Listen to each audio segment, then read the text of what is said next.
Hello ವೀಕ್ಷಕರೇ, ನಮಸ್ಕಾರ. ತಮ್ಮೆಲ್ಲರಿಗೂ ಮತ್ತೊಮ್ಮೆ ಭಾಗ್ಯ ಟಿವಿಗೆ ಸ್ವಾಗತ ಸುಸ್ವಾಗತ ಕೋರ್ತಾ ಇದ್ದೀವಿ. ಭಾಗ್ಯ ಮತ್ತು ಗಿರೀಶ್. ಸ್ನೇಹಿತರೆ, ಅನೇಕ ರೀತಿಯಾದಂಥ ಗ್ರೇವಿನ ಮಾಡಿರ್ತೀರ. ಆದರೆ ಇವತ್ತಿನ ಈ ವಿಡಿಯೋ ಮೊಸರು ಗ್ರೇವಿ.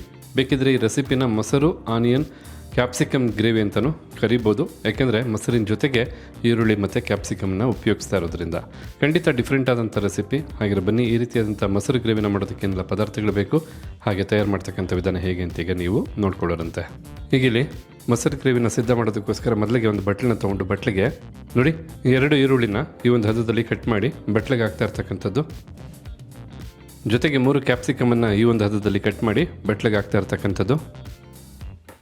ಇನ್ನು ಹಚ್ಚ ಖಾರದ ಪುಡಿ 1 ಟೀ ಸ್ಪೂನಷ್ಟು, ಹಾಗೆ ಧನಿಯಾ ಪುಡಿ 1 ಟೀ ಸ್ಪೂನಷ್ಟು, ಮತ್ತು ಗರಂ ಮಸಾಲ ಪುಡಿ 1 ಟೀ ಸ್ಪೂನಷ್ಟು, ಜೊತೆಗೆ ಅರಿಶಿಣದ ಪುಡಿ ಸ್ವಲ್ಪ.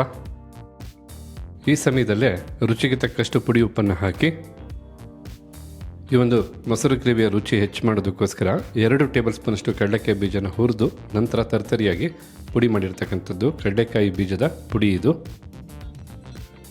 ಈಗ ಈ ಎಲ್ಲ ಪದಾರ್ಥಗಳು ಚೆನ್ನಾಗಿ ಬೆರೆಯೋ ಹಾಗೆ ಕೈಯಲ್ಲೇ ಒಮ್ಮೆ ಮಿಕ್ಸ್ ಮಾಡ್ಕೋಬೇಕು.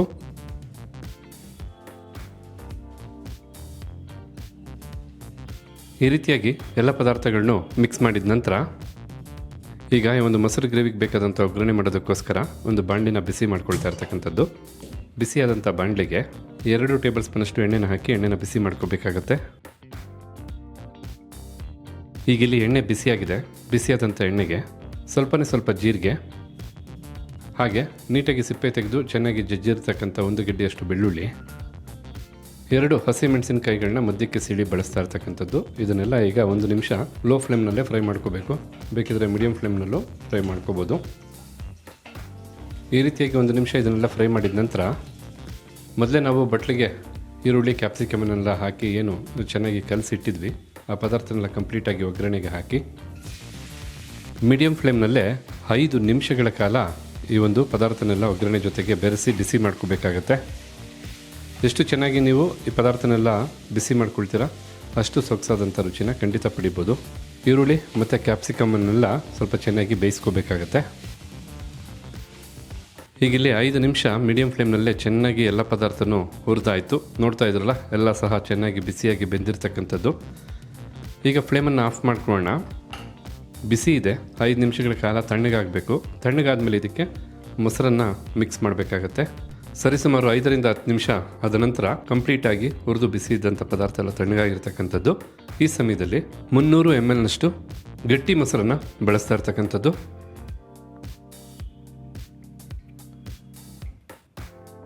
ಮೊಸರನ್ನು ಹಾಕಾದ ನಂತರ ಮೇಲೆ ಸ್ವಲ್ಪ ಕೊತ್ತಂಬರಿ ಸೊಪ್ಪನ್ನು ಸಾಧ್ಯವಾದಷ್ಟು ಚಿಕ್ಕದಾಗಿ ಕಟ್ ಮಾಡಿ ಉದುರಿಸ್ಕೊಳ್ಳೋಣ.